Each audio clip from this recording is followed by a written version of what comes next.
O tipo de escoliose, a gente tem a escoliose torácica. Como é que a gente identifica uma escoliose? Qual que é a condição mais fácil, né? Mais gritante para a gente avaliar? Um ombro mais elevado que o outro. Tá? Essa é a principal pista que nos dá para a gente do padrão escoliótico. E o que a gente observa, né? Observa, por exemplo, eu tenho escoliose, tá? E aí eu tenho, como eu falei para vocês, o ombro direito mais elevado.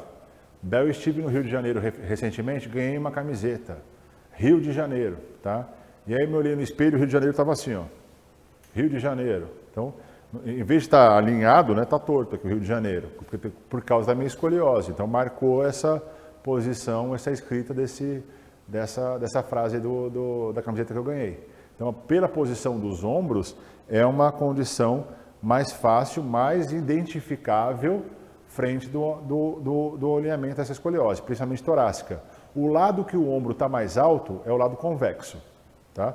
Lado convexo, ó, o lado côncavo é o flexionado. Então, o lado mais alto, lado convexo. E aqui o lado côncavo. Tá? Isso na escoliose torácica. Quando eu vejo uma escoliose lombar, aí que ferra, é o contrário. Então, o lado da pelve mais alto é o lado de flexão. Então, assim, ó, flexionei a coluna aqui, ó, elevei a perna. Flexionei a coluna, elevei a perna. Elevei essa pelve aqui, né? Cristilíaca está mais alta, esse lado está em flexão. Então, esse lado é o lado côncavo. Então, o indivíduo que tem uma escoliose em S, ela tem um quadril mais elevado de um lado e o ombro mais elevado do mesmo lado. Então, ela tem um lado côncavo e um lado convexo. O lado côncavo mais elevado, o lado convexo mais elevado. E aqui eu tenho esse lado convexo, que é o mais baixo contralateral, e o lado côncavo mais baixo, que é o lado contralateral. Tá? Isso caracteriza a escoliose em S. E a gente tem quando eu tenho uma escoliose, por exemplo, lombotorácica, eu tenho um C único, né? Eu tenho o quadril mais elevado de um lado e o ombro mais deprimido do mesmo lado. E aí o braço desse lado fica o quê? Ó? Mais distante do corpo. E essa distância é chamada de triângulo de Thales, que é o clássico, né? E aí a minha mão está mais caída desse lado também. Então eu vejo essas diferenças, tá? Essas identificações frente à questão da escoliose.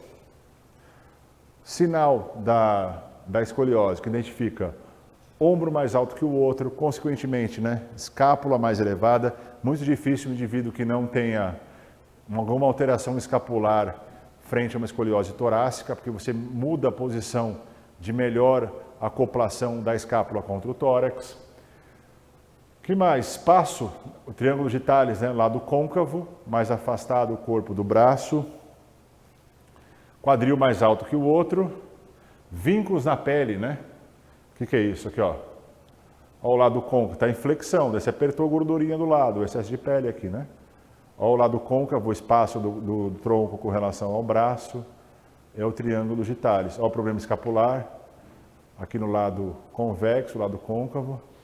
O que aparenta também, né? O escoliótico aparece que tem um ombrão mais curtinho no lado convexo, mais largo no lado côncavo, né? Não adianta assim, ter uma diferença de ombro, não, eu vou fazer trapézio unilateral. Não, o problema não está no trapézio, não é local. O problema não está na escápula aqui. Não adianta você fazer romboide para esse. Não, o problema está na coluna. Então, se eu melhoro o posicionamento da coluna, consequentemente eu melhoro o posicionamento escapular e coloco esse músculo num maior padrão de eficiência para exercer a sua função. Tá? O que é importante na escoliose? Fazer a avaliação de discrepância de membros. Isso para tudo, tá? Porque às vezes você indivíduo tem uma perna maior que a outra, às vezes tem uma diferença anatômica de comprimento de fêmur, de tíbia, que pode alterar o posicionamento pélvico da coluna, e aí o problema é decorrente do membro inferior e não da coluna. Lembrando que a escoliose é um desvio da coluna. E, na verdade, a escoliose, até 10 graus de desvio da coluna no COB, não é uma escoliose, é só um desvio lateral que é aceitável, tá? Um padrão que geralmente pode se aceitar. A partir de 10 graus é que começa a classificação de escoliose. olha o COB, né? Ó, até 10 graus, 7 graus. Esse é um aparelho chamado escoliometer. Até 7 graus no escoliômetro está relacionado a 10 graus do COB, que seria normal ali, né? Isso no teste põe a coluna aqui naquele teste de Adams, né? Teste de dedo solo. O teste de Adams é um teste diferencial para quê? Para diferenciar a escoliose estruturada de escoliose funcional. Porque a escoliose estruturada, ela tem um grau rotacional muito grande, tá? Então, quando eu faço a escoliose funcional, geralmente é um lado mais de flexão do que o outro. E quando eu faço o teste dedo solo, a coluna tende a se alinhar. Como o estrutural eu tenho um componente rotacional, quando eu vou inclinar o corpo, esse componente rotacional ele fica rígido, ele não é flexível. Então, causa o quê? A exacerbação, que é o sinal da gibosidade, que mostra esse componente. Eu inclino o tronco para frente, mas com a vértebra rodada. Então fica evidente o quê? A gibosidade, principalmente no lado cal, no lado convexo da escoliose. E aqui por quê? Por causa que tem rotação, e como eu desço rotacionado, as costelas ficam evidentes aqui no tórax, formando a giba, né? Ou a gibosidade, evidenciado mais uma vez quem? O lado convexo. Eu inclino para o lado côncavo, o lado convexo fica evidente a posição das costelas aqui. Olha lá, novamente aqui, ó. Olha aqui a gibosidade no teste, porque ela inclina com o lado de flexão. Aqui eu estou fazendo o mesmo teste usando o inclinômetro, né? Esse é o escoliômetro, né? Que é um inclinômetro digital, medidor de nível, para ver essas oscilações, né? Mais que 7 graus, quanto mais estaria relacionado a graus maiores ali de rotação da minha coluna vertebral. E aqui eu fui sentado para quê? Porque para tirar possíveis influências de discrepância de membro inferior. Tá? Por isso que é interessante fazer essa medida inicial. Olha que interessante, ó, até 7 graus, 0 a 10 graus no COB, que equivale a 7 graus no escoliômetro, é um desvio lateral da coluna. Apenas uma observação. Isso no processo da criança, tá, pessoal? De 10 a 25 graus já é indicado exercícios corretivos, 25 a 45 graus exercícios corretivos e uso de colete corretivo até 24 horas. Você faz exercício com colete, sem colete e números maiores ali são indicados para casos de cirurgia. Isso também tem um fator de progressão da escoliose, tá? Por isso que é interessante observar esse fator de progressão frente ao quadro que a pessoa... o grau que a pessoa tem dessa medida da escoliose.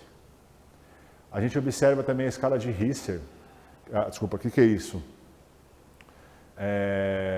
Na verdade, é o grau de consolidação do osso ilíaco, que é medido qual quarto que a pessoa fechou, né? Fechamento da epífise óssea.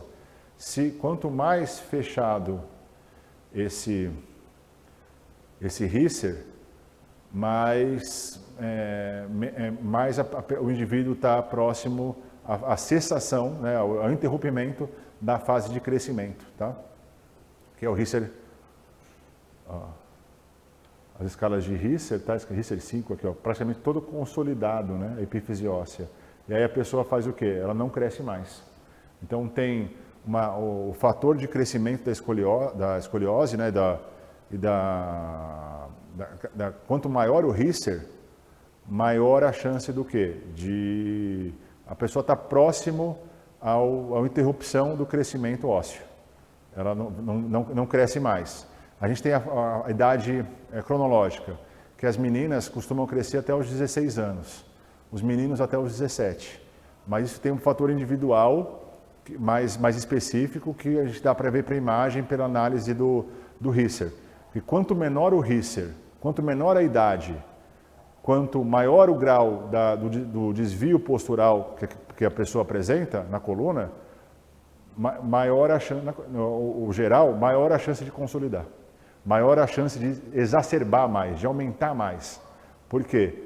Quando a pessoa está com o Risser quase já fechado, tem um desvio postural, ele tende a não aumentar tanto. Por quê? Porque ele não vai crescer tanto. Tá? O fator de crescimento é exponenciado quanto menor a idade, menor o Risser, e se a pessoa já tiver uma curvatura acentuada, tem um risco dessa alteração se acentuar ainda mais. Tá? Então, por isso que é interessante a necessidade da verificação precoce.